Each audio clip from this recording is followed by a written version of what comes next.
Hey guys, good afternoon. Okay, so this is not going to be a long video because really I just kind of, I don't know if it's just me. Maybe I think there could be other people out there who feel the same way that I feel about this because you guys, I feel like this is showing society deteriorating even more. Now, you guys know Tim Pool was at the White House press briefing, and I thought it was fantastic. He's in the new media seat, and that was great. His question was awesome. It really, showed, you know, just how bad the mainstream media was when he talked about the fact that they were lying about the illegal who isn't illegal and an MS-13 gang member, and that this is just one of many times that they've lied to the American people, and the fact that the White House is bringing in new media to have access to these conversations so we don't have to rely solely on the mainstream to have this information. And that was a fantastic question. And I thought that the press secretary was phenomenal in her response. Now, that's not what this is about. That's not what I mean when I say society deteriorating. My issue is that Tim Pool went to the press house, went to the White House press briefing, okay, looking like a 12-year-old, looking like at worst a 12-year-old, at best a skater college kid.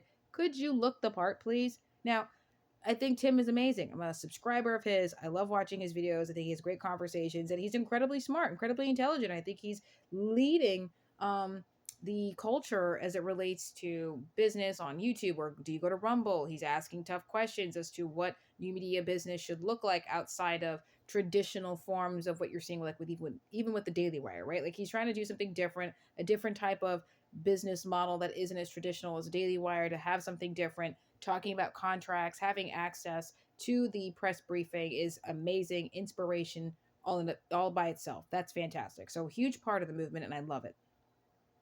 I just wish he looked as intelligent as we know he is. Okay. When you are someone who watches him and you're a subscriber of his, you know this man is smart. You know he's doing something. You know you're just really excited to see what else he has to offer. And it's just really awesome to see him sitting there. But you're in a room with people who already don't like you. Yeah, you've got the press secretary who's happy to see you there. She probably watches your stuff. Her reaction to him being there seemed really excited. So she could have been someone who watches or is a subscriber. But I will say that you've got all these people in here, with the exception of Fox News, that is, who is looking at you like, why are you here? They already don't like the fact that you're here. And you decided to go in there looking like a college kid rather than going in there looking like an intelligent public voice. Why did you do that? I love hats just like the next person, but you take it off when you go into the building, okay? Why are you still wearing your hat? Why are you wearing the hoodie? I get if it's cold, but yo, it's spring. It's spring. You're inside. Take the hat off. I don't care about your darn insecurities about your hat. Now, here's the thing. If you were wearing the button up shirt and the blazer, I probably wouldn't read too much into the hat. Probably wouldn't even be making this video at all. But yo,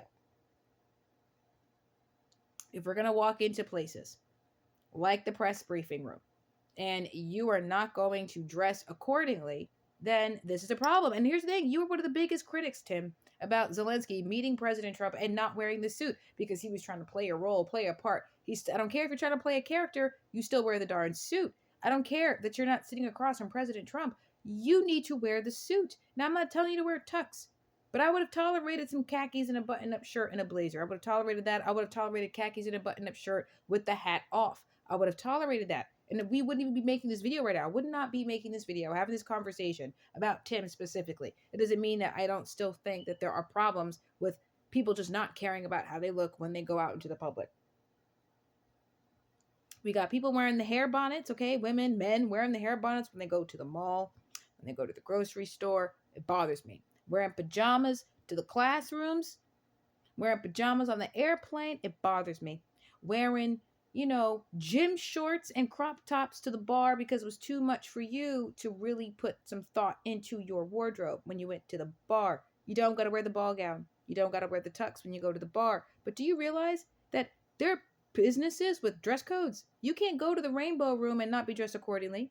There are other businesses, some are black owned, some are not black owned, white owned, and they have dressing codes. They have dress codes. You can't come in here looking like a thug, pull your pants up. You can't come in here looking like a thought. We judge based on how you look. Now, that might be small minded and it might be superficial, but appearances are how we are first judged. And you are in a room of people who already don't like you. You go in there and you look the part. I know you don't like me. I don't care that you don't like me, but I'm in the press briefing room because the president says I have a right to be here. I can be here, and I look like I am a mature professional.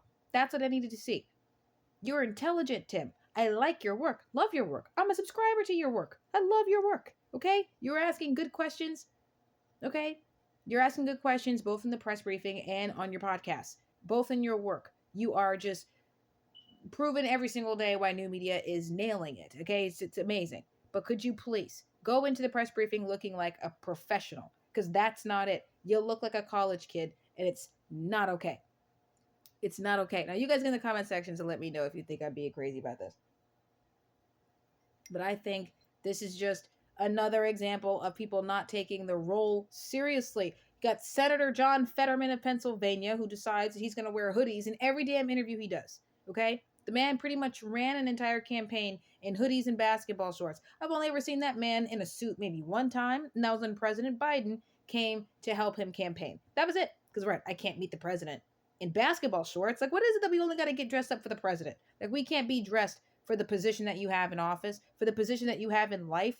Why are you wearing just the hoodie? This man, John Fetterman, is just too damn big to not be wearing a suit, wearing basketball shorts and hoodies. Every interview that he does. Like, it was so serious, you guys. They were thinking about putting dress codes for the House, for dress codes for the Senate, because this man don't want to show up and do the darn job in a suit.